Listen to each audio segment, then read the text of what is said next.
रासायनिक खाद व जैविक खाद। द्वितीय विश्व युद्ध के बाद पश्चिमी देशों के हथियार और विषाक्त रसायन बनाने वाले कारखाने बंद होने के कगार पर पहुंच गए थे, जिसके कारण पश्चिमी देशों को काफी आर्थिक नुकसान हो रहा था।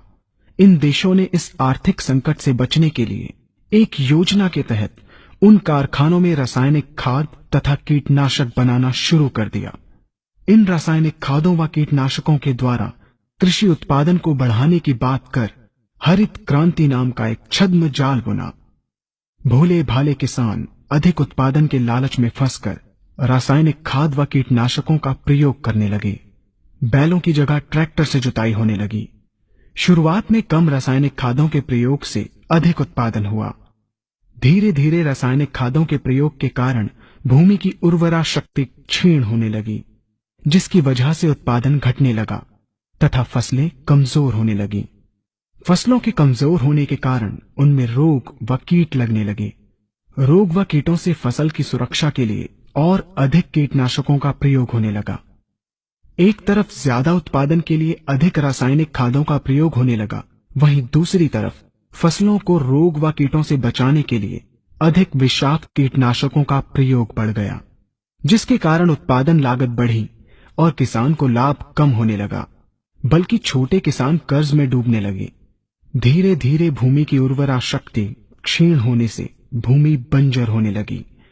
रासायनिक खाद व कीटनाशकों के कारण खाद्यान्न भी विषाक्त हो गए तथा जलवायु भी प्रदूषित हो गई, जिसके कारण मानव पशु पक्षियों के स्वास्थ्य पर प्रतिकूल प्रभाव पड़ा, जिसका परिणाम आपके सामने है। मानव स्वास्थ्य पर रासायनिक खादों के पड़ने वाले प्रभाव को आप ऐसे समझें। जब किसान फसल में रासायनिक खाद डालता है तो रासायनिक खाद में उपस्थित विषाक्त रसायन जल में घुलकर सबसे पहले जल को प्रदूषित कर भूमि के अंदर उपस्थित केचुए व सूक्ष्म जीवाणुओं को मार देता है। ये बात सभी किसान अच्छी तरह से जानते हैं कि केचुए व अन्य सूक्ष्म जीवाणु भूमि की उर्वरा शक्ति को बढ़ाने के लिए अति आवश्यक होते हैं।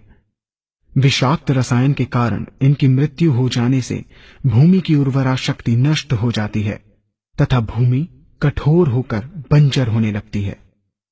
रासायनिक खादों के विषाक्त रसायन पानी के माध्यम से अन्य खनिजों के साथ फसल के अंदर पहुंचकर फसलों को विषाक्त बना देते हैं। बाद में जब खाद्यान्न के रूप में मनुष्य या अन्य पशु इन्हें खाते हैं तो ये विषाक्त रसायन मानव स्वास्थ्य पर बहुत ही बुरा प्रभाव डालते हैं तथा मनुष्य के अंदर तरह तरह के रोग उत्पन्न करते हैं। जब हम जैविक खाद का प्रयोग भूमि पर करते हैं तो जैविक खाद पानी में मिलकर पानी को प्रदूषित नहीं करती।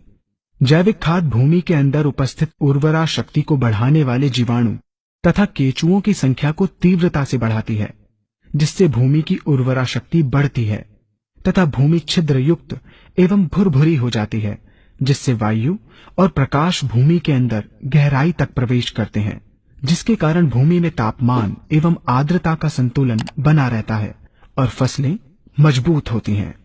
जैविक खाद में विद्यमान तत्व खाद्यान्न के माध्यम से मानव व पशु पक्षियों के शरीर में पहुंचकर स्वास्थ्य लाभ पहुंचाते हैं। जैविक खादों के प्रयोग से फसलें अच्छी और मजबूत होती हैं, जिसके कारण उन पर रोगों एवं कीटों का ज्यादा प्रभाव नहीं पड़ता।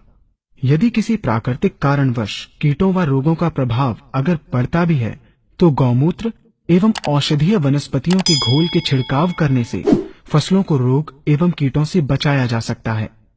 गौमूत्र एवं अन्य प्राकृतिक औषधियों के मिश्रण के छिड़काव से फसलों का कम लागत में बचाव हो जाता है तथा वातावरण पर भी कोई दुष्प्रभाव नहीं पड़ता।